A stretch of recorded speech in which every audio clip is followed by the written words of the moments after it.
And welcome back, everybody, to episode 153 of Two Goalies, One Mic, brought to you by Fatty Beer Company, Western New York's premier market and tap room with over 300 beers to choose from and 8 different locations.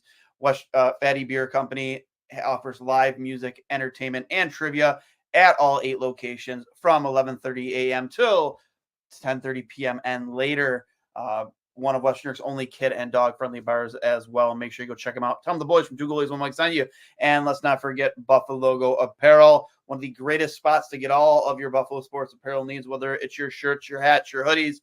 They have everything. They carry our merchandise now. Make sure you get your hands on the Hashik Goated snapback hat, minus the dog hair, sorry. And the RJ one as well. And all of the different types of bills. You know, the Zubas gear they have so much over there at Buffalo Logo Co. On Instagram and Twitter, buffalogo.com, at Fatty Beer on Instagram and Twitter, fattybeer.com. Without further ado, we are joined by Arda Ocal from ESPN and, of course, The Drop on ESPN. I am a former guest of his show. He is a former guest of my show. Arda, how are you? I wish we were live because that would have been done much better. It was great. I am doing well. How are you boys? We could be better. Not bad. We could be better. Oh, yeah, I suppose. Yes, being a Sabres podcast, I suppose. I should. You know how I should have started this, Duane? I should have been like, so what do you want to talk about? Oh, yeah. I mean, we can try this a fourth time. The number 13 in Buffalo sports has become pretty horrendous, with 13 seconds kind of preventing the Bills from winning a Super Bowl potentially, and now 13 years. Sabres not missing. Unlucky 13. Yeah, unlucky 13. It's actually my lucky number, but apparently not for Buffalo sports. Oh, well. Well, I'm happy to be here, boys. No, and I appreciate you coming on with us again. I think the last time you were on with us, it was actually with Greg, right? You guys both came on together. Oh, I think that, we did one episode with you guys, I think after the trade deadline. Maybe it was last year. Because I remember we were both in Bristol, and we were in one of the rooms there. We did a trade deadline breakdown. And then I think I came on myself another time. You did. Yes, you did. We were just chopping it up. And then here we are. This is your third time on. Do I get a blazer at 5 or what? We gotta get you something. We should let's get him well, yeah, we got merch now. Right? Yeah, that's right. That's right. All right. I can get a hat. Amazing. We get him a goat hoodie as well. I think that's the best piece of merch we have. I think he's got the shirt. You sent me the shirt. Yeah, Duane sent me the shirt. That was very nice of him to do that. So I said, but yeah, thanks for hopping on, Arda. We're gonna talk some Sabres. We're gonna talk some NHL, and then at the end, we're gonna talk some wrestling. This past weekend, obviously WrestleMania. For those of you wondering why I sound a little funky, I bit the side of my tongue really hard. Oh, no. And it sounds like I have a lisp. Nope. I just bit my tongue really hard. So just get that out of the way for those of you who might wonder why I sound like this. But we're going to talk some Sabres, some NHL, and some WrestleMania, and a whole bunch of other stuff that doesn't involve the word S in it. Be great. Can't wait. Yeah. But Connor, before we went live, you kind of brought up the article.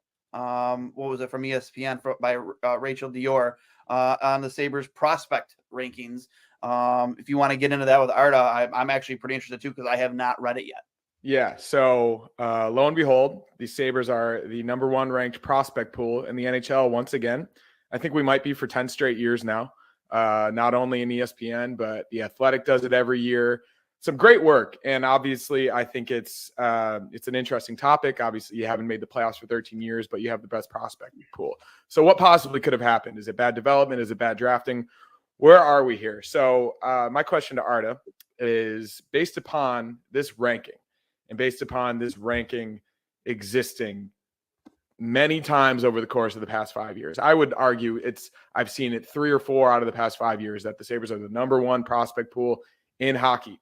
At what point does the organization say, well, a lot of these guys aren't going to make the team, maybe in 3 to 4 years, maybe some guys next year, maybe the top guys, Yuri Kulik, Matthew Savoy potentially, but a lot of these other guys, they are tradable assets that packaged with picks, potentially a first-round pick in this year's draft, could help get proven veteran NHL talent. And that's not even necessarily veterans that you think of these days, 25-year-olds who have been in the league for 3+ years. Yeah. At what point does the organization say, we need to start cutting into this prospect pool and getting real proven NHL players? Is that right now? That's very possible. The first thing I want to say is I have now, like I haven't gone through the entire list that Rachel Dory put together. I know that Rachel put a lot of effort into it. I spoke with her as she was putting it together, so I know that she put a lot of insight and effort into putting this list together, and didn't take it lightly to put the Sabres there at number one, even though I understand that they might have been number one for several years on many lists. Here's the thing. I look at the Sabres lineup. Okay. Let's start with goaltending. So UPL and Devin Levi, right? So let's say UPL had an awesome stretch, started second half of the season. Like he was doing great. He was like for a good 12 games, he was the best player in the best goalie in the NHL. There was a stretch where he definitely was the best goalie in the NHL. Now, if he even settles into a very good to excellent goaltender range for next season, okay, let's just optimism here just for a second. So let's say he becomes a good goaltender for that team, or a good A side. And let's say Levi continues to develop in Rochester and can develop into a great tandem there, to the point where the best case scenario is they become 1A 1B, where they can split games, or Levi becomes a backup and he's a solid 20 game guy, and that works out. So that would take care of the net. Okay, just in my hypothetical scenario, that takes care of the net. Then you look at the D, and you have Power Darlene. They're going to grow into studs. Bo Byram, great pickup, my opinion, at trade deadline. And you have an opportunity to work around, especially even the bottom pair. So you have opportunities to work around there. Going back to your point now about, hey, maybe there's some pieces in the A with the Amherst that we can ship out and get some pieces. Because my overall point here is, I think we need a couple of offensive pieces, depth defense, goaltenders to hit, and to me, make a couple of moves in the offseason. That's a team that's contending for a wild card spot, in my opinion. And I'm looking at it from someone who hasn't suffered for over 10 years, who has gone through the ringer with this team. Yep. But as looking at it as objectively, okay, from a 20,000 foot view, and I cover every team equally. Basically, I am studying the teams that I'm about to do games for, right? So I'm not watching all 82 Sabres games, and I'm not watching all 82 whatever games. So, but I am saying the potential is certainly there. Now it just has to be realized. I agree. And there was a lot that went wrong with this team this year. We've seen stuff from certain players start to trickle out now. Even Tage Thompson kind of admitted that he thinks himself and some other guys in the team kind of let outside noise get the best of him this year, which I'm not too sure how I feel about that. Is that an indictment on character, their the maturity? I don't really know what to think of that. Then you have last night, after they were mathematically eliminated from playoff contention, finally, Don Granato kind of refusing to answer questions about that, and here's my thing too, is this team is young.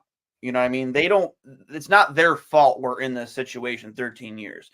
The longest tenured player that I think has been here for most of that would be Girgensons. But they do bear the weight of it, right? You bear the weight of that. It's not on you, but you bear the weight. It's on your shoulders. It was for the Bills. They felt the weight of that drought until they finally broke it after 17 years.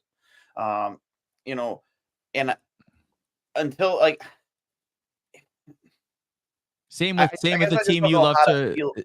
team you love to rag on social. It's not Austin Matthews' fault that the Leafs haven't won a cup since 1967, but they wear the burden because they'll hear about it every day. 100%. And for me, it's like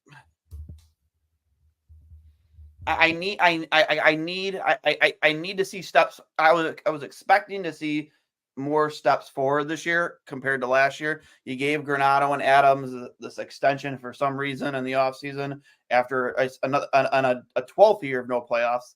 Like, wasn't really sure as to why they gave Granato the extension after essentially accomplishing nothing. Steps forward, sure, but accomplished nothing at the end of the day. And now we're in this situation where every single player, with the exception of UPL and JJ Paterka, regressed this season. They regressed a lot. I would say Darlene didn't, but Darlene, did you see Pete Blackburn's tweet about if the NHL were in a 3-2-1 point system? Yeah, they'd be a point out. The Sabres would be a point out because they have 31 regulation wins. And that's at least partially the reason I'm a little bit more optimistic than most right now. And based upon what you said as well, the players are there. The production wasn't necessarily there this season, but they finally got a good goaltending season. And the only times in the history of this franchise when they've been good is when Ryan Miller was there, when Dominik Hasek was there, and you go back to Don Edwards in the 70s and Grant Fuhr in the 90s and whatnot. But goaltending is obviously a huge deal. You don't need a top 5 goalie, but you need a very good one to really, really compete in this league. And they finally got that, but other factors were in play. The power play was 28th or worse the entire season. Their superstars from last season, 30, 40 goal scorers, Tage Thompson, Dylan Cousins, Alex Tuck, regressed marginally this entire year. And I do expect some positive regression next year because these players, at least in the second half of the season, have proven that they were either hurt or they just were in a slump to begin the year. So I am a little bit more optimistic than most. As you said earlier, we need some depth pieces on offense. We need to add to that bottom six, that middle six. What type of player, or if you have any names in mind, I'm sure people would be really interested based upon free agents or potential trades. Like, what type of player, who do you think would potentially be good for this team next season?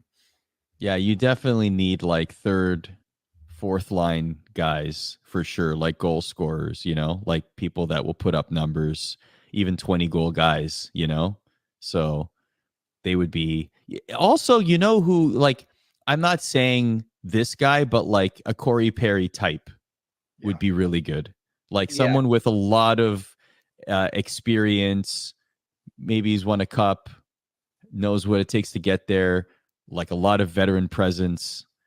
Like here's the thing, converse to that. Jeff Skinner set a record this year, right? He is the first NHL player in history to play 1,000 games in the NHL without playing a postseason game. And like when I hear that, I'm like, man, I want Jeff Skinner to win a Stanley Cup. Yeah, I really do. Like, can you imagine how many seasons is that? That's over 10 seasons, at least, like what, 11, 12 seasons and that you'd have to play full. 18. Right. Like, just think about, like, that is incredible. And a bulk of that has been with the, part of that's been with the Sabres, right? So I just want him to get to the playoffs. Right.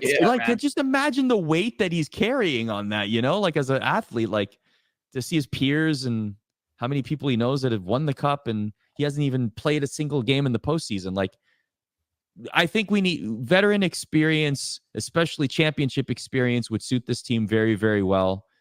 And quite frankly, to your point about the outside noise, Duane, like there's a lot of young players. And also you have 2 number 1 overall picks on this team, recent number 1 overall picks. And that's going to bring a lot of noise with it. And Tage Thompson just had like this blockbuster, bonkers, amazing year. And people are, whenever that happens, you're expecting the guy to go on the same run the year later, right? And he still is going to score 30 goals this season. It's not like he had a bad year by any means. And also he was hurt twice. So I'm not exactly. So I'm not as concerned about Tage because, like, to Connor's point, we just know he has not. This looks like the first time he's been healthy all season. Going back to my point before about maturity and who you bring in, that's what I would like to see. To your point, a couple bottom six guys. So I think for the most part, you're hopefully content with your top 6, right? Like you have Cousins, you have Tage, Tuck, Skinner, even though Skinner's kind of been bouncing around. the past couple of weeks between the top and bottom six. You have Peterka, who probably scores 30 this year. Jack Quinn, is probably in your top six, right? So you feel almost comfortable in saying, okay, I'm good with the top six. Let's figure out the bottom six. And I'm not trying to say this guy's name is a callback because he used to be a Sabre and he's from Buffalo, but I need a guy like a Marcus Foligno, a no-nonsense guy who's going to go out there and do his job, and he's going to hold people accountable. And he's going to help the maturity of this team take that next step, both on and off the ice. That's what I want to see. People they say Boone Jenner too. That sure, that would be nice. Even like a guy like I've said his name a bunch of times in the show, Blake Coleman out of Calgary. He's won a cup. He's been on deep playoff runs. He's a perfect center for your bottom six, especially when it doesn't look like Peyton Krebs is going to fill that hole left by Casey Middlestat. Blake Coleman, a guy Calgary is selling. It's clear as day. Look what they did at the deadline. Maybe there's an opportunity there. You have the young players in your because there isn't going to be enough room on this team for all of these young players that you've already drafted to be on this team. What are you going to have them all on their fourth line? You're going to probably bring back Gergensons. Kevin Adams already said that. You have Greenway. He's in your bottom six. Zach Benson, even where does he fit in? Is he a third line guy? So there aren't a ton of spots available for these guys who are all going to be pushing for roster spots. Honestly, potentially only 2 forward spots. Yeah. Which is crazy to say because they regress so mightily this entire year. Yeah. But you have Kulik, you have Savoy, you have Rosen, you have Ostlund, you have this potential top 10 pick this year. Speaking to that, something's got to give. And Tage and Tuck stay on the top line. If you get a top winger, Peterka's been really good with them recently. So would you keep that line as is and look second line down? I would love to keep that like line a Benson and a Jack Quinn, you'd say, okay, get me like a second line center. That's a couple mil kind of thing. That's supposed to be Dylan Cousins. Yeah, but right now the way we're paying him like a second line center. So we paid him $7 million over the course of seven years to be that second line center after he scored 30 goals last year and after he produced 67, 68 points. Yes, I am not giving up on Dylan Cousins, but I think they're moving forward, assuming that he will be the second line center. And if you have the combination of Cousins, Quinn, and either Skinner or Benson on that second line, I think we'd all be pretty comfortable with that, right? Mm-hmm. So then that comes down to what is your third line going to be? Because I think we all know that the fourth line is going to be some combination of Gergensons, Greenway, a potential free agent, and then you got to fill out that third line spot. And you need to at least have some semblance of confidence that they're going to provide depth scoring. Because what this team has really, really struggled with recently is scoring from that bottom six, and they haven't had it in a really long time. So that's the tricky part, right? And to Duane's point, this has become a bit of a polarizing topic recently. Not necessarily polarizing, because I think everybody would agree. Do you think it's like an abstract failure if the Sabres draft somebody with that first round pick this season and not trade it?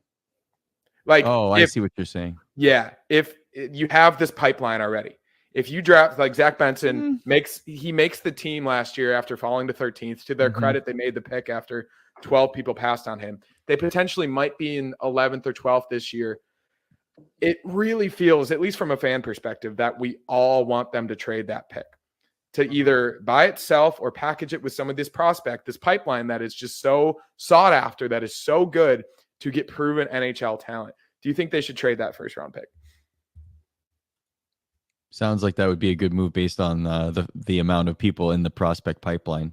Another name, speaking of Marcus Foligno, Nick Foligno would have been great on a team like this today, but I don't think the $4.5 million for the next couple years is something that the Sabres might entertain. And that's good on him, man. Good on him. Good absolutely. On him. But he gets like a glove there because he's gonna make Bedard we've already seen the benefit. It's a perfect situation. Yeah. And that's the tough part, right? I think we all want Sam Reinhart back, but everyone's going to want Sam Reinhart, right? And he's going to pay $9 to $10 million a year next year. He's going to make more than 10. And I think he was in a perfect situation with Alexander Barkov and Matthew Tkachuk. I was watching a cut up of his 45 goals this season. I would say 35 of them are from the exact same spot, right in front of the net. Yeah, and he's been unbelievable at like one specific thing. Obviously, he's good at deflecting pucks and getting rebounds. But I mean, they say the same thing about Zach Hyman, but honestly, like, you score 50 goals in the NHL, you're scoring 50 goals in the NHL. Exactly. And like, I mean, even when I don't even pay that any mind. Good on him. That he's got a specific. He's a Liam Neeson. He's got a specific set of skills. We love Sam Reinhart here, and I think everybody was upset when he got traded. Fortunately, it turned into Devin Levi, which is unbelievable. But at the same time, like, we would love that type of guy back on the team. But given the contracts they've already given out, I don't know if they could afford it. Which is unfortunate. It would be tough. Like, you would essentially have to find somebody to take on that Skinner contract or a portion of it, right? Like, you'd probably have to do that. As you said, like, I would love to see him win a Stanley Cup. I'm not a GM, but I think everyone would be okay with retaining some of that salary to send him to a contender to see if he could finally play in a playoff game, number one, but number two, potentially have a chance. And he's a UFA in 4 years. He's 3 more years on that deal too. Yeah, I'm looking at the cap friendly now. Yeah, 3 more deals on that deal. Wow. Yeah. When that was signed in the summer of 2019, that was coming off his 40 goal season with Jack Eichel. And I think the Sabres fan base was absolutely desperate for Jason Botterill to get that deal done. Mm-hmm. And we all wanted it to happen. When it happened, everybody was happy. So we talked about this the other night. You can't have revisionist history. You can't go back now and say that was a bad deal because you were happy when you were happy about it at the time. Yeah. And it's true. It's true. Aside from Ralph Kruger, who actively wanted to kill his career, he's almost lived up to that deal in 2 straight seasons. Like, he was pretty good this year with some injuries, and also last season I think he had 35 goals. So you can't be mad at Jeff Skinner for more reasons than one. And here's the thing too about Botterill. Like, I've said it in the show, like, I don't blame Botterill for that. It was a no-win situation for him. Like, am I not going to sign the guy that just scored 40 goals on a line with Jack Eichel, my star center who I want to keep happy? Or do I not sign the guy and have a giant void on my top line next to my star, my franchise center who I want to keep happy? Like, it was a no-win situation for Botterill. But I'll also say, like, the Sabres are in a good spot going into the offseason, right? Like, they have a little bit of cap room to work with. They have some opportunity to make some deals at the draft, but then also throughout the summer. Like, it's not, I'm not as doom and gloom as some Sabres fans might be. Yeah, and I am right in that boat with you. I'm not sure about Duane because where's Duane is always doom and gloom. Duane is always. I would say where's his heart on his sleeve is a better way to describe it. And I would say a lot of my friends. I'm the CM Punk of the Sabres. You're CM Punk of the Sabres. A lot of my friends are the same way, and I think it is a culture thing, right? Like, Buffalo has only really lost. We've only had little amounts of success in tiny periods in the history of both of our professional sports teams. So I think there is this weight not only on the players of these teams, but the fan base as well. I guess bigger picture, in terms of the media around the league, people you talk to, because a larger conversation among Sabres fans right now is the organization. It's Terry Pegula hasn't made the playoffs since he's been owner in 2011. Took over in 2011. They made it that year, but every season he's been an owner for a full season, haven't made the playoffs. Everybody's wondering about a president of hockey operations. Everybody's wondering, obviously, about Don Granato's job safety right now. Like, what is the perception of the Sabres around the league, around people who work obviously in the media, and just like the general perception of what people think of this team and this organization right now? Because obviously the longest playoff drought in NHL history by 4+ years now absolutely says something about the state of the organization. Yeah, like, I mean, there's no one's cheering about it. I know that internally, Buffalo succeeding as a team is good for television and good for hockey, because Buffalo is consistently one of the highest regional markets in terms of ratings, right? If not number one, usually number 2 or top 5, something like that, right? All Buffalo, Pittsburgh, etc. Right. So Buffalo is very clearly a hockey town. And when you see the attendance figures that you've seen recently, it's depressing. Like, I went to my first reporting gig for ESPN. The first game that I got to do as a reporter between the benches was in Buffalo. And I was looking around and I'm like, man, like, I've been to this city hundreds of times watching hockey games because I lived an hour and 10 minutes from the arena growing up, and it was packed all the time. And the vibe was great. I mean, this was like obviously late 90s, early 2000s kind of thing, right? So like, but like it just such a, like, the fans were loud that were in there, but you just wish that it was back in its heyday, or It's back nothing like it used to to be. its prominence. Exactly. And so like from a business standpoint, Buffalo being good should be one of the key, or like one of the priorities for hockey in general. Yeah. Clearly. I like back in the day, man, like that 05 to 07, and even a little bit after that, like you see people who do like the party in the plaza, a viewing party outside the game when it's sold out inside. Like that all started in Buffalo. Mm-hmm. That all started with 10,000 people outside of the then, was it for HSBC Arena? It was the HSBC Arena at the time. Yep. That all started here in Buffalo. I was in there when I wasn't in the game. I was in the plaza. Me and my friends during the One Ottawa series in 05-06, we brought posters of like Heatley and Spezza and Alfredson into the crowds, and we set them on fire. and like surrounded by thousands of people. Like the amount of passion and emotion and just like just raw intensity in and outside that arena, unmatched to anything you've seen. Yeah. Probably since they had that 10-game winning streak. I mean, I will say I flew home for the home opener this year, the season opener, technically. Mm-hmm. And it was a packed house. The energy going into that game and around the city before that game, given the end of last season, the expectations for the team this season, the passion is still there. You see it online. You see it in our circles. You see it in everybody you talk to, because it clearly is a hockey town. We both grew up playing hockey. It's right next to Toronto. There's a lot of Canadian influence. I don't think anyone thinks that the fans are the issue, but it really does feel like we're being bogged down a little bit by really, really horrible decisions within the organization.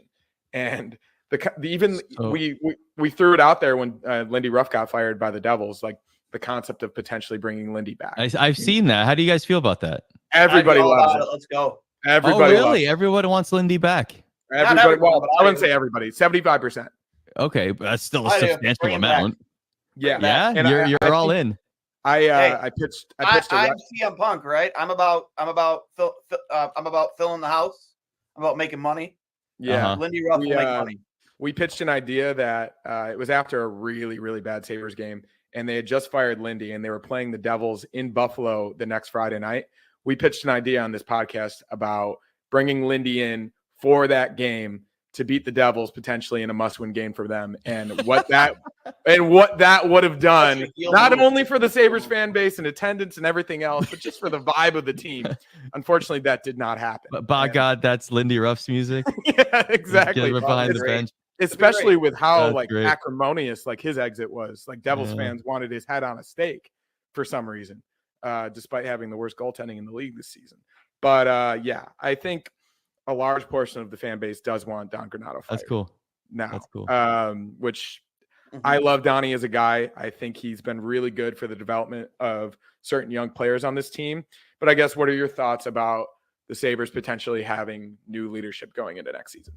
Could very well happen. I mean, I'm not privy to any conversations, but I do feel like I'm sure they're thinking about it. I'm sure it's a possibility. But I'm telling you, I'm staying. I know I said this already. I'm staying steadfast that this is not a team that's in complete despair. I feel like it's a couple pieces, a couple of savvy moves in the offseason, and this team is at very least a wild card contending team. They just need the players to hit. And it starts with the goaltending, just like you said, Connor. It starts with the goaltending. UPL becomes the number one goalie, or like settles 1A. Into a very good 1A, whatever. And Devin Levi hits and he gets promoted to the NHL, and either he's backup or 1B or whatever. They trade the net. Like, that's a great problem to have, man. Like, And that could very well happen. We've seen flashes of brilliance from Devin Levi, right? He's a young kid. Incredible, yeah. He's young. He's just got to mature, like that. That's to be expected from goaltenders. I've had Devin on this show like right before. It was the week leading into his decision to go back to Northeastern one more year. Okay. And the one thing I'll say about Dev is he is about as close as to from like a mental standpoint to like a Ryan Miller level goalie that you're gonna see, because the way he views the game, the way he talks about the game. If you ever get a chance to talk to him, Arda, just like honestly, like leaving all the Jedi stuff and the Star Wars stuff to the side, just like talk to him about the way he views the game. Like it's so reminiscent of the way Millsy used to talk about the game. That's awesome. And that's what makes me so excited for him, is just like, he's going to be a go-to interview after games. Like, how often is it the goaltender? I mean, you have Tage Thompson on the team, Alex Tuck, Darlene. Like, back in the day, it wasn't Briere they were going to. It wasn't Drew. They were going to Ryan Miller, because Ryan Miller had some fantastic insight, and I get the same vibes from Devin. One other thing too. I will say that when we had Devin Levi on the show, we talked about hockey for like 3 minutes, and then we did like a 20-minute Star Wars rip. So I did the opposite. And that was the greatest interview ever. I'm not a Star Wars fan, but like that was so entertaining. He was so stacked to talk about. It was amazing. I loved it. Yeah, dude. People say that goalies are weird, and I think he's got some an quirks. Interesting cat. He's got some quirks here and there, especially like the TV timeout when he's meditating on the ice. Like, the kid is unique, but like, I think we all know, like, you need that a little bit. You need that we're both goalies here, obviously. And like, you need that craziness. You need that little awkwardness to be successful in that position. After they made the Middlestat trade, Arda, you messaged me like right away, and we talked about it, and you were extremely pumped for us as a fan base to get a guy like Bowen Byram. And yes, I'll plead a little ignorance here. I knew who Bowen Byram was. I knew he was a top 10 pick, top 10 defenseman. I had to look into it a little bit more to learn about Bowen Byram, and I started to agree with the things you sent me. Like, I love everything about this kid. I think he's being misused right now with Yoki Haru. I thought that he looked phenomenal playing alongside Darlene. I guess I kind of understand why they're doing what they're doing, why they broke him up after only like a handful of games. But like, I am so excited about the potential of Bowen Byram being like a top pairing defenseman for us going forward, because this guy has it all. He really does. He brings a physical side that we don't have. Like I even said on the show, like, he has a little bit of like a Chris Pronger in him, not like, to the same level, but like if you're in front of his goalie, he's not going to sit there and let you stand there. He's going to cross check. He's going to hack you in the shins. He's going to hack you in the ankles. Yeah. Like, we don't have a guy like that. Connor Clifton maybe here and there, but like, we don't have a guy that does that consistently and can also headman the puck and make plays and score and, just be the smartest guy on the ice. Sometimes he keeps things simple. And, Connor has called him Darlene Light, with how he handles the puck, how he handles pressure. He doesn't cave under pressure. He keeps things simple. Yes. I love watching him. I just want you to elaborate more on your thoughts on the Bowen Byram trade and, what more so we can look forward to with him. Well, that was the big thing when he was with Colorado. He had a couple of different pairings, and he just seemed to excel in those situations, right? Like, obviously it's Makar and Taves, and Byram was in and around, but he just seemed to complement his defense pairings really well. And like you said, he was really, really pesky in front of the net, defending and protecting his goalie and just making it difficult for players in front trying to screen or pick up rebounds or loose pucks or whatever. Byram was always there, and he was always responsible in his own end with the puck too, not being too fancy. He always seemed to do the right thing. Hockey IQ was high, and that's good for a defenseman who's young, right? Like, he's only like 22 years old. He already has a Stanley Cup. He played with superstars in the league, knows what it takes to win. And like, I just love the reason I messaged you, Duane. I was like, man, like, this makes this defense core like solid. Like 50% of this defense core with the Sabres now is like has the potential to be elite. You know, like to your point. Okay, if Power and Dahlin are your top pairing in a year or two when they develop, like that's going to be a scary combination, man. Like we talk about Makar and Taves being the elite pair in the league, like that could be a top 5 pair in the league. You know, like that's a really good pairing. And then Byram is a very, very good second pair defenseman. You know, like on many teams, he could be flirting with the top pairing. So like when I saw that, I was like, okay, now you can, mess around a little bit, see who he jives with in the defensive depth, or bring somebody in to make a solid top 4 and then worry about whatever the bottom pair is. And that's why I was really excited for you, because I was like, he's going to be a great addition to this defense core. I personally want to see them start next year with him and Dahlin as a pairing together, because I thought they looked fantastic. As good as Owen Power and Dahlin have looked together since they put them together, I just think you're better off just trying to find a different guy to play with Power. I know that's been like a thing they searched for the last 2 years, but I don't know, man. I just don't think what Dahlin and Power are doing together is sustainable.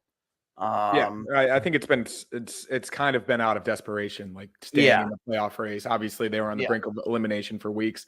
I mean, I think Power and Samuelsson could work. I think Dahlin and Byram could work, and that's the goal of having 4 young, versatile defensemen, right? Like Samuelsson is a little bit more of a defensive guy, but those as your top 4, provided Samuelsson stays healthy, which I eventually do think he will.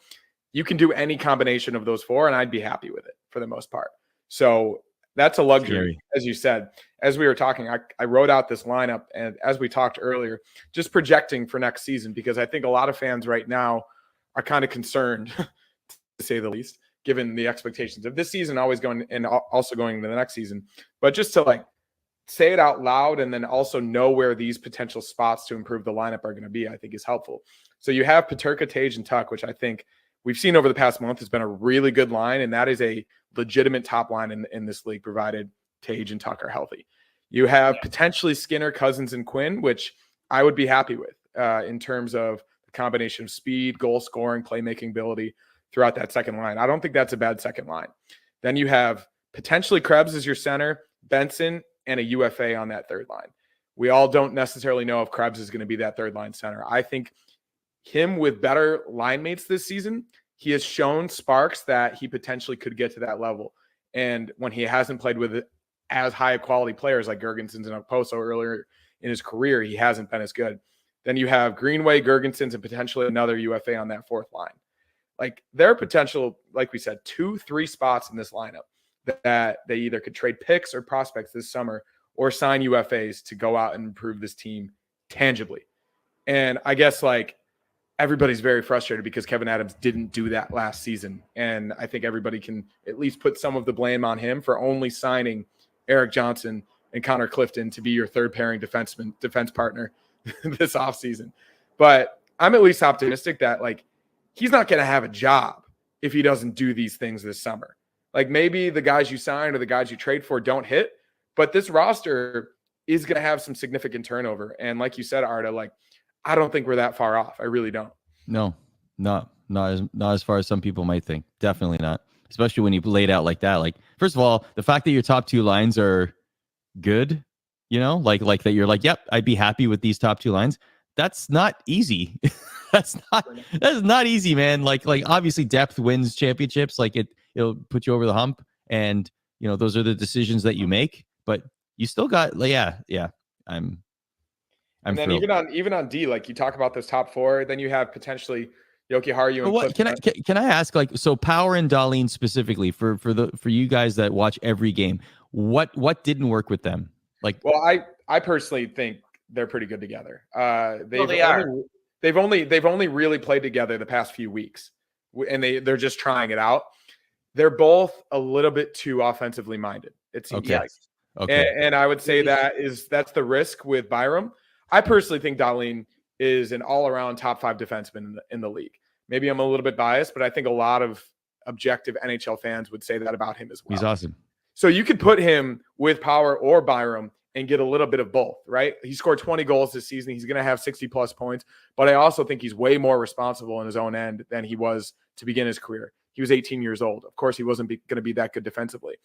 And same with Owen Power. Like, I think everybody wants him to be a little bit more physical, right? He's the 6'5", 220-pound kid, but he's a kid. He's 20 years old. He just turned 20, and he signed an $8 million contract. I'm not worried about Owen Power. So if you have those two guys in your top four, you can be a little bit versatile, right? And then that leads you to your third pairing. And if you stick with Yoki Haru or not, you sign Connor Clifton to a 2-year deal. You potentially can bring in another guy. We've talked a lot about a guy like Brent Pesce. I don't know if Carolina can retain him. We've talked a lot about Rasmus Anderson on the Flames if they are actively selling people. If you can get a guy, a right-handed shot like him. You need a right-handed shot because right now you only have Yoki Haru and Clifton, and you have 4 left-handed shots in your top 4. So another opportunity to go out and get a proven NHL defenseman to make your defensive core at least a little bit better. So yeah, we'll see. But like that's easier. He's a stud. That's easier said than done. I think with to piggyback off Connor's point too, it's not that like Dahlin and Power aren't good. They are. I just think that Byram is just a little bit more polished defensively than Power right now. And I just don't trust Power on the defensive side of things right now. When Dahlin does headman the puck or, pinches in his zone, gets involved more offensively, like Power has that same mindset where he'll do the same, but he's just not polished enough defensively, whereas Byram is. And Byram is more calm and poised and, confident in all areas of the ice. I think Power will get there for sure, but I think what Dahlin and Byram were doing when they had them together for like 4 or 5 games, that's just much more sustainable for me, at least right now, than just keeping Dahlin and Power together. I much rather, to Connor's point, like a Brett Pesce or an Anderson, somebody else to play with Power that's more polished, is a right-handed shot, and gives Power the ability to take chances offensively, and you don't have to worry about just your goalie being left out to dry because Power makes a mistake. I like that. Yeah, I would say that right-handed shot defensemen specifically are 100%. kind of at a minimum. It's hard to find a really good one right now. So that'll be their challenge in the offseason. They're at a premium for sure.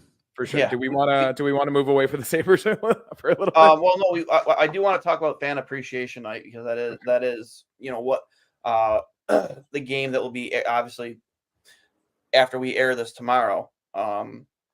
We talked with the fans a little bit. Like, I personally know what I want to see from the fans on fan appreciation night.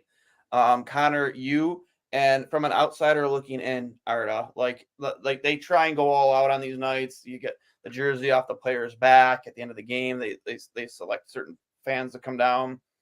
I won a Jason Pominville autographed jersey at one the year he retired. That was pretty cool. But from an outsider looking in, how do you feel how do you think the fans should feel on a night like this? Should they be energetic, intense, go all out for this team that's essentially let them down again now for a 13th year in a row? Or, should they make their voices heard? Maybe not to the extent of throwing a jersey on the ice the way it happened in Philly when they got, boat raced by Montreal last night. But just from the outside looking in, how you think fans should, feel and react on a night like that. I mean, look, if you're paying money to go to an arena, you can react however you want. Within reason, obviously, but you can cheer, you can boo, you can do whatever you want. That's your right as a fan. A fan appreciation night for me is an opportunity for the organization, win or lose, no matter what's happening, to give back to the fans in a special way that they can't necessarily get every game, right? So to your point, jersey off the back, opportunities, whatever else.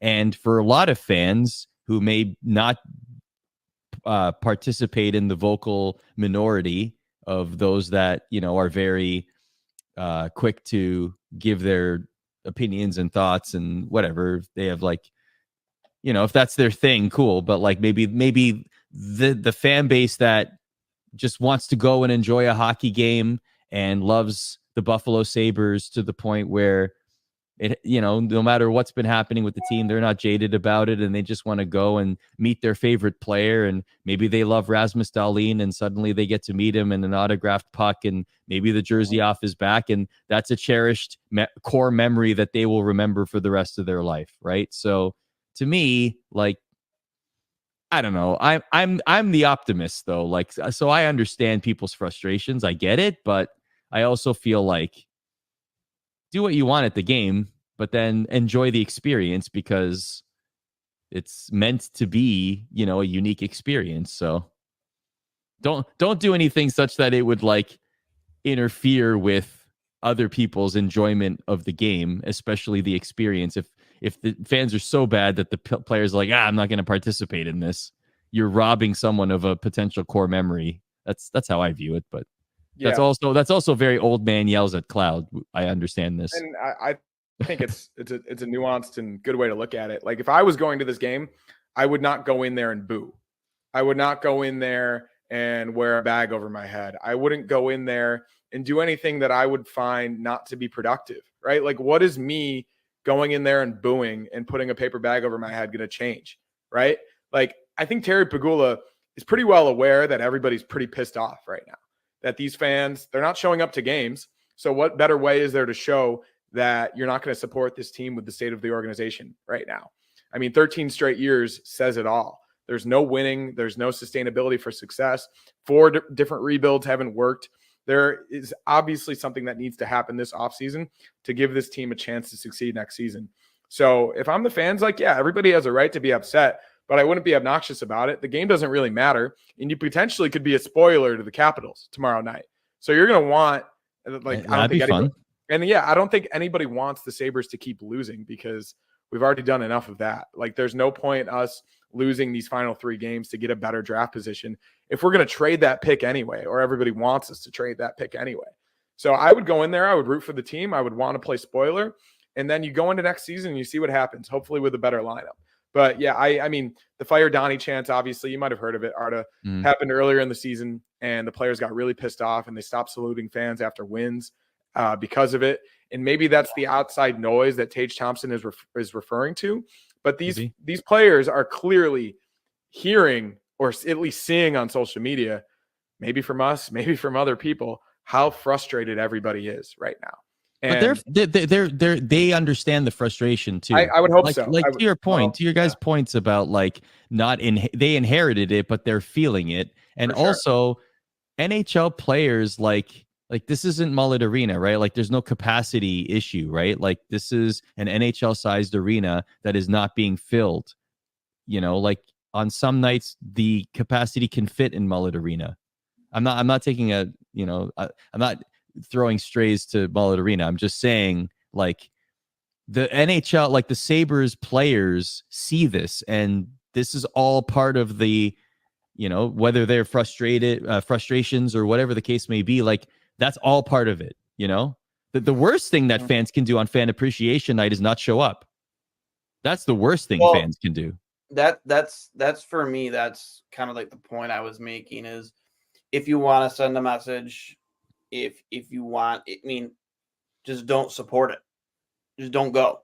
You know what I mean? Kids sure go, but for me, it's like, 13 years in running, we're bringing back the same coach, first-time NHL coach, in a string of first-time NHL coaches, or we're, the first-time GM, not that he should be fired, but like he should at least be on the hot seat. There's just a lot that I think needs to be answered for, and an owner who hasn't spoken publicly since before or during COVID, he should hear it from the fans on a night where, and these gimmick nights are really the only nights where you can almost ensure that you're gonna have a full house right at this point. Like Ryan Miller night when they retired jersey, full house. Okposo, I don't even think I think I was at Okposo's 1000th game. That wasn't a full house. I'm not even sure Jeff Skinner was a full house. I don't think that was a sellout. Like those are nights that you used to be able to depend on and lean on to ensure that you were going to get a sellout. Not anymore. Like, me personally playing devil's advocate, I don't want people to support that night. I don't want them to. I want a direct message sent to the owner, and I want him to see it. And like, if he's even there, like he wasn't even down on the ice for Jeff Skinner's 1000th game to present him with that stick. You know what I mean? Like the silver stick. Like he wasn't present.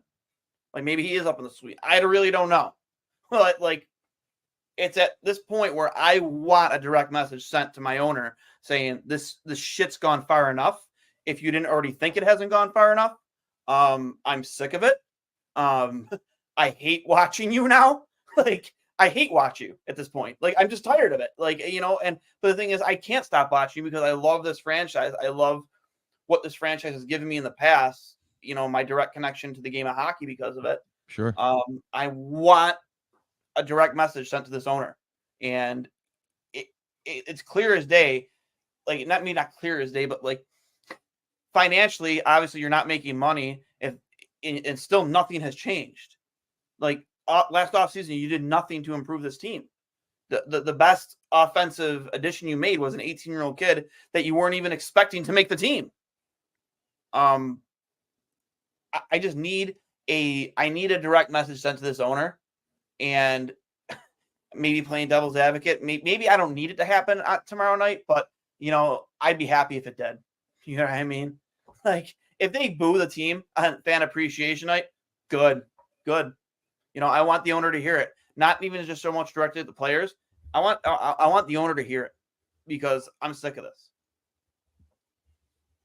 Yeah, I don't disagree. So you're going to be against the glass during the game? Which section exactly? With his shirt off.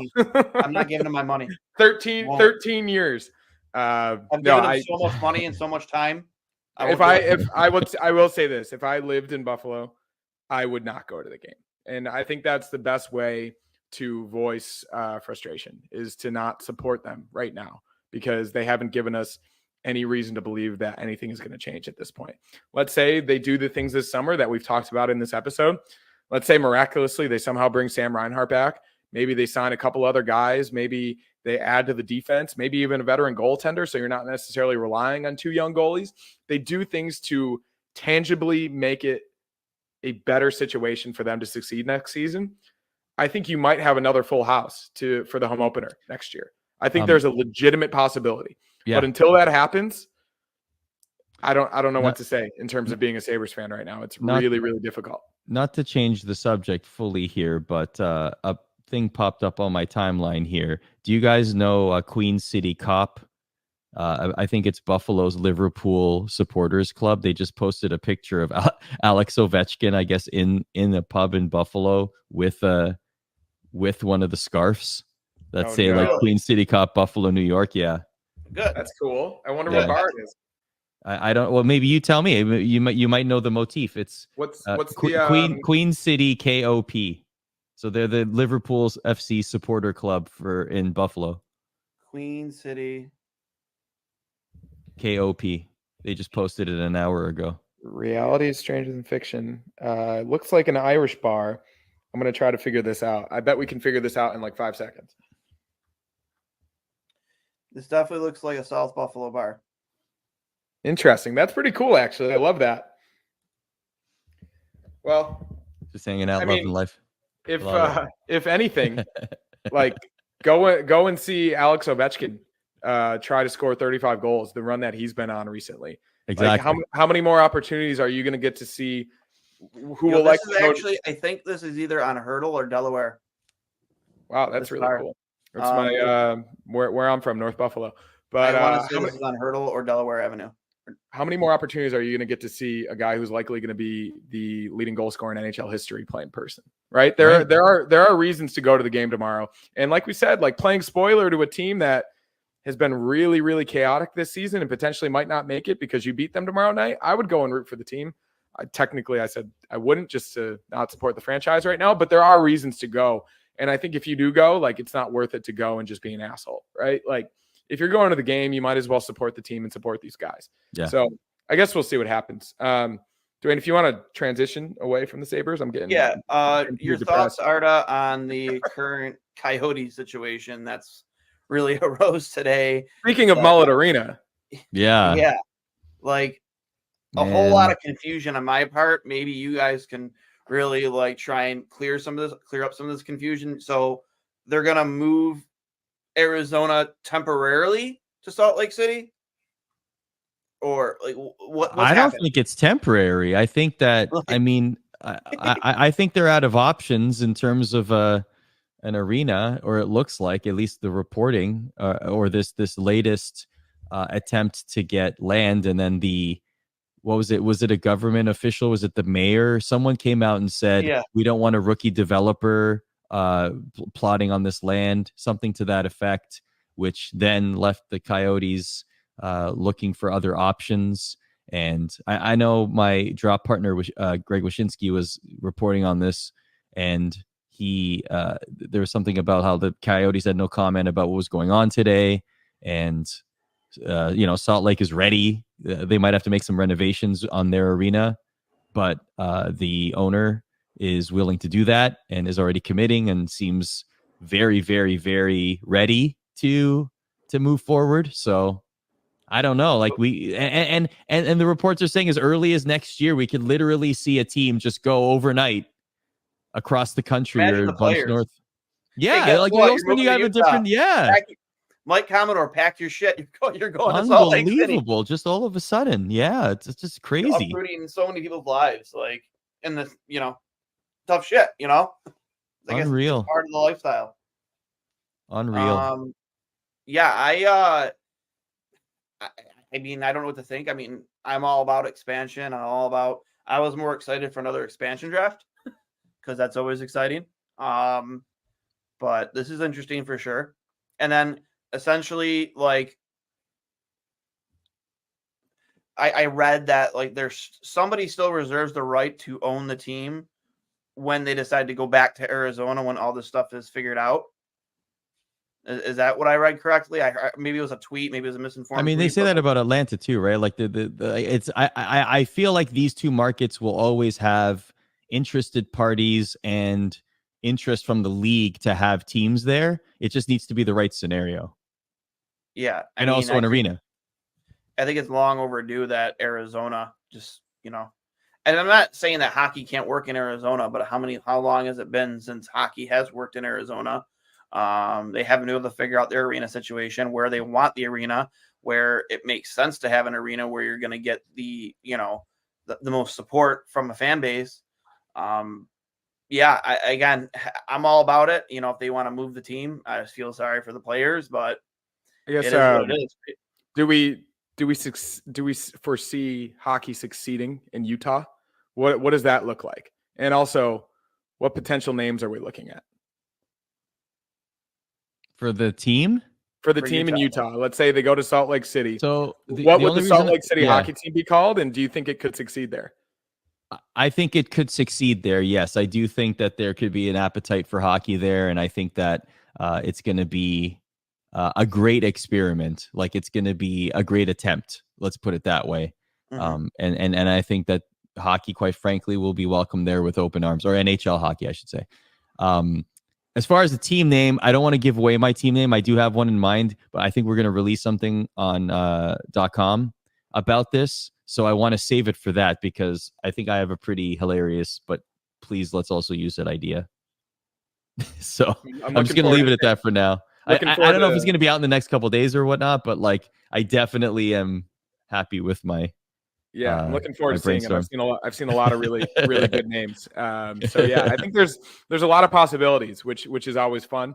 And I mean, I know it's not an expansion team, but you've seen the success in Vegas. You've seen the success in Seattle. I mean, from what I hear and what I've at least gathered throughout basketball history, like the Utah Jazz are supported really, really well over there. Yes. And obviously it's a smaller city and a little bit of a more remote location. But given that it's up in the mountains, it's a winter climate, I could see hockey doing really, really well in Salt Lake City. And if they have the means, they have an arena, I guess, they would play in the same arena as the Jazz, I would imagine. Is that the plan? And they might have to renovate for hockey sight lines, et cetera. But I think that the owners is very willing to do that. That's one of the nicest arenas in the NBA.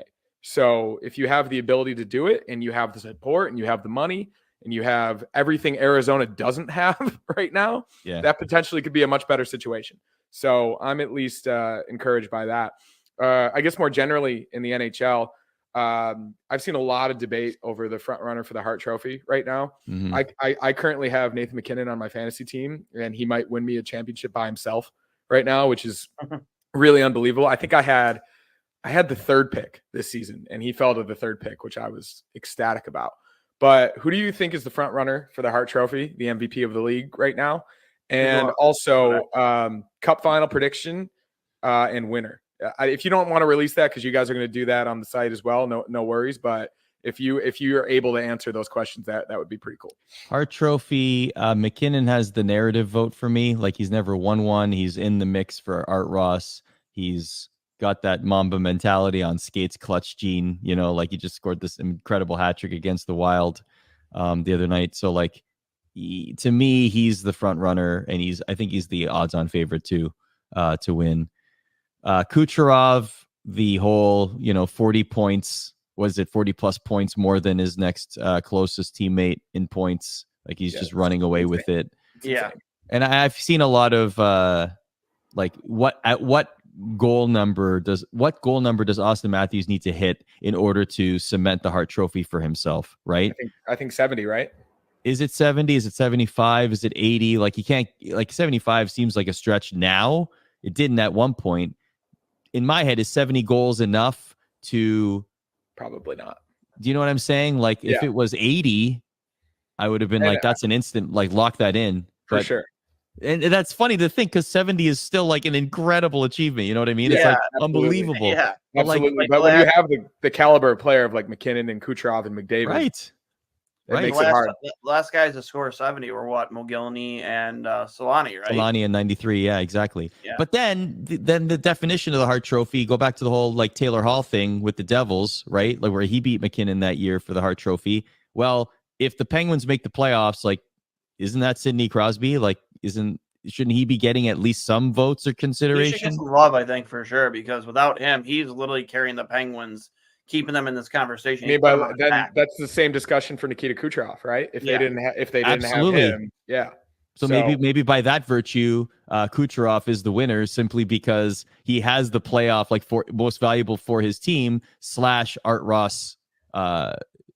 He's got the dual threat. I do believe that McKinnon is involved in all of those discussions, though, right? He's a dominant player. He's a dominant player. He is producing at this insane level. And also, if the Avalanche didn't have Nathan MacKinnon, where would they be? So I want to say this too. We've been talking about this for about 5 minutes. We have nobody that said McDavid's name yet. Well, we kind of did. Well, the thing with McDavid is that he had a really rough start to his season. And like, at one point, I was actually pretty set on him winning the Hart Trophy if he just won the Art Ross, because it's almost like he gave everyone else a head start. Yeah, I mean, their entire team gave everybody a head start. Yeah, it was unbelievable. But I don't know. It's McKinnon's to lose to me, but like, Kucherov is very strong, compelling. And I think it's a super cool discussion that even Kucherov and Matthews are even considered right now, given how good McKinnon has been. Mm-hmm. Assuming that he gets 100 assists, what's more impressive, 70 goals or 100 assists? 70 goals. 70 goals is way more difficult, I would say. And 100 assists is impressive. Of course, it's impressive. And how many times two players have done it, right? I think only 2 other players have done it. Still, though, like, 70 goals is. Well, I know I'm not saying it's not impressive, but like. And I guess I would say that the addition of the secondary assists makes that way easier to do. It's true. Very true. So you can only score goals, but if you get a secondary assist, which is pretty unique to the game of hockey, getting that secondary point, that makes it way easier. Not saying it's not impressive, but scoring 70 goals in this day and age, in this league, with all of the talent, all of the defense, and how good the goalies are for the most part, that's insane. Exactly. That is unlike anything we've ever seen before. How about the Cup final? Do you have someone coming out of the East, coming out of the West? Anything in mind? Maximum chaos. Give me Oilers and Leafs. Imagine. Maximum chaos. Toronto, I can imagine why. Maximum chaos. But then the Oilers win and Toronto riots, and it's just all downhill. I think Toronto's flipping cop cars if they get past the second round. That would be ridiculous. Is that your Canadian brain, or is that your actual prediction? The Panthers look scary. the Predators look scary at the right time. The Dallas Stars, though, if with everyone clicking, with everyone at like not slumping, the Stars look like a team that are like a tough out. Maybe Dallas, Carolina. Like Carolina, say that. Huge step up at the trade deadline. If Freddie Anderson is Freddie, oh my God. And they love like that top line. They love like the chemistry's already there. Like the vibes are immaculate with Jarvis Aho and Gensel. So like, yeah, if it was Carolina against Dallas in the Cup final, I wouldn't bat an eye. But like, it's all about teams that get hot at the right time and you find the right goal. Like who predicted Aiden Hill last year? Nobody. So about when your goalie gets hot, right? Like Aiden Hill. Exactly. Like it was out of nowhere. Exactly. Yeah. I think the tough thing for Dallas is that they're likely going to face one of Edmonton or potentially even Vegas in the first round. And I don't think anybody wants to see Vegas in the first round, given Mark Stone's going to come back off the LTIR. They picked up a lot of guys at the deadline. Did they pick up Hannafin at the deadline? They did. They do this every season.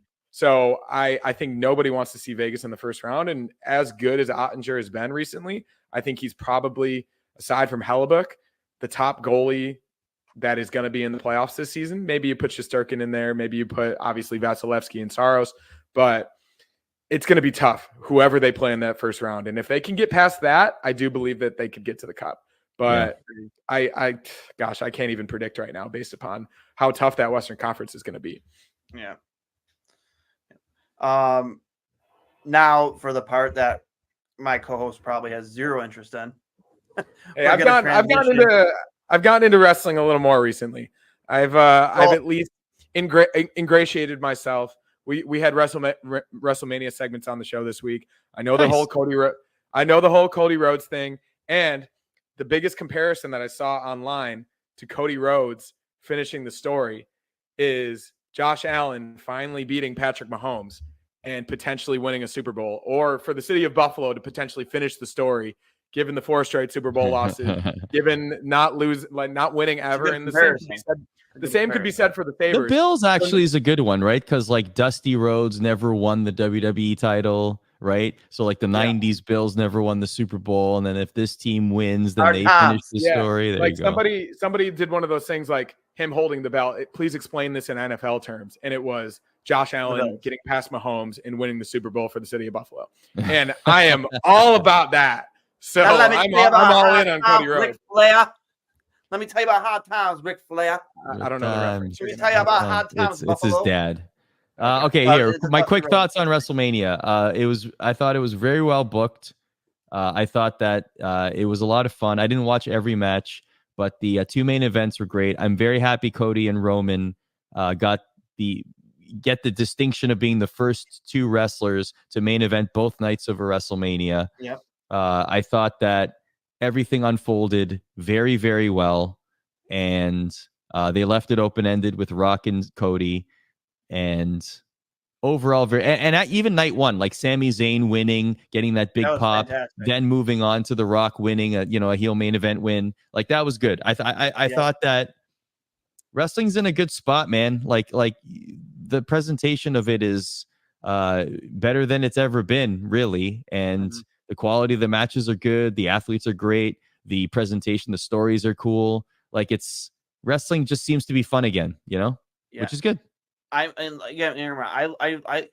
a good wrestling match. I like good 5-star matches, whatever you consider a 5-star match. Like I'm all about the story, man. Like I'm all about the vignettes. I'm all about, captivate me with a story rather than not to push aside what happens in the actual ring itself, how the story eventually concludes, but like get me to that point.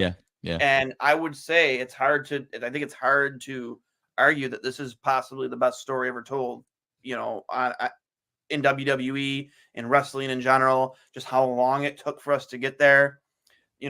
Cody losing last year, nobody believing that, he could get to this point again and still have it be this big of a moment. Yeah. And not only was it as big, it was much bigger. Absolutely. And obviously The Rock helps with that. For sure he does. Absolutely he does. And the fact that they pivoted and everything, it was all very, very well done. So, I mean, will I be watching 3 hours of Raw every week? No, I don't have the time to do that. But will I keep tabs and watch clips online and, like be entertained by it? Sure. It's fun. Yeah. I'm not a guy who likes to spend money on like memorabilia, no matter what my back wall here says. But like, I went online immediately after he won. I checked. Like, I'm assuming they have shirts up already. I immediately bought the Cody Rhodes shirt that he wore in his press conference, the championship shirt. Okay. And I'm gonna have to wait till July to get it, but because you know what, I felt very connected to the story because how long I was invested.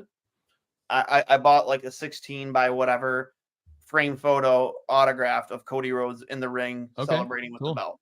So whatever that picture ends up being, it was blurred out. We don't know what it will be yet, but like I was invested, like I felt connected, so like I was super pumped. And obviously, I don't know if you've seen it, Hurls, but I was said the stories, in WWE, outside of WWE, involving my favorite wrestler next to Cody Rhodes, CM Punk.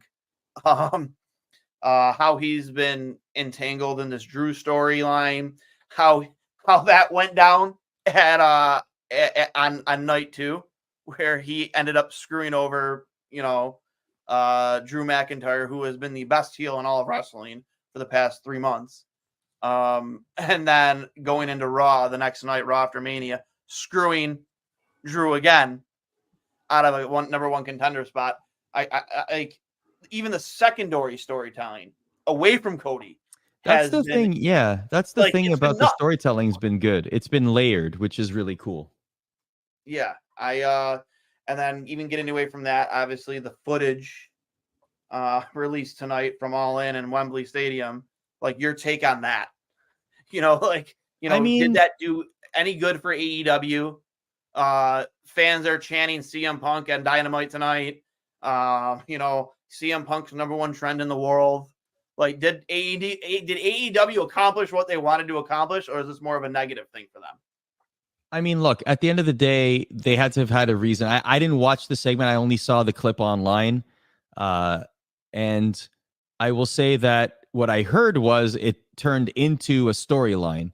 And if that's what they did, then that makes sense, right? Like that's what you want to ultimately do. The reason you're deciding to show this footage is not because it was maybe there's a little bit of personal to it. Like maybe people at AEW were sad or like annoyed or enraged by what CM Punk said in an interview. So, maybe a little bit of that might be true. But at the end of the day, a business is looking to make money and generate interest, right? So if this is going to pop a rating, if this is going to get more eyeballs on the product, and that's going to lead to something that might keep them there, if that happened, then mission accomplished. I guess we'll find out what the ratings were if that did anything. It's funny you say mission accomplished because CM Punk, did you see it when he posted on Instagram? Yeah. That was great. Exactly. That was a fantastic response to George Bush mission accomplished photo. I'm pretty lost right now, but I have a way to tie this back into hockey. Okay. I think that the whole Matt Rempe thing, I think is really intriguing right now because the NHL hasn't had a villain or a heel, I guess you could say, like him in a really long time. And that full line brawl a couple weeks ago where 5 players were ejected, they started the game. This is also a discussion about fighting. Like you could say Tom Wilson has been kind of that guy for a little bit, Brad Marchand. Does the NHL need more wrestling type storylines? Yes. Do they need more heels? Do they need more of the Caitlin Clark, Angel Reese? Yes. Which sparked the women's NCAA final getting 4 million more viewers than the men's NCAA final for the first time ever. Does hockey need more of this? And how do you think they could play that up to the point where not only hockey fans would be interested, but casual hockey fans, casual sports fans, wrestling fans? What could they do to really, really play up the fact that this sport is so unique in so many different ways? Matt Rempe dropped the gloves within a second of his NHL debut, which was on a giant outdoor game, made a name for himself, got attention and eyeballs. He gets cheered whenever he gets on the ice at MSG. It's like a legend. They're treating him like a rock star, and they should, because he's someone that has resonated with them, and that fan base loves him. And when he touches the puck, he gets cheered. When he goes off of the ice, he gets applause. And he's eating it up. He's loving it. He's throwing posts online. He's, enjoying every second. So for me, that's nothing but positive for hockey. The thing is, though, it's going to wear off after a while, and he's going to have to play, right? Like, he's going to need to be a contributor other than just being a fighter in today's NHL. So that's going to have to be proven so that he can maintain a spot on the Rangers, for example. But, last point from me, as we wind down, is just like, I think, to your point, Connor, I think we absolutely could use more storylines like that. Yeah, appreciate you coming on, Arda. I know we kept you on probably a little longer than anticipated, but, you're a passionate guy. We're passionate guys, and it's hard to jump on with you guys. Huh? Always happy to jump on with you guys. It's hard to put constraints on a conversation sometimes when you're having this much fun. That's for sure. Exactly. Thanks again for coming on with us, Arda. Appreciate your time. Everybody, this has been episode 153 of Two Goalies, One Mic, brought to you by Fatty Beer Company and Buffalo Go Apparel. Make sure you go check them out at Fatty Beer on Instagram and Twitter, at Buffalo Co on Instagram and Twitter, fattybeer.com, buffalogo.com. I am Duane for Connor Hurls, all the way from California. We will talk to you guys probably later tonight after the Sabres take on the Washington Capitals. See you then.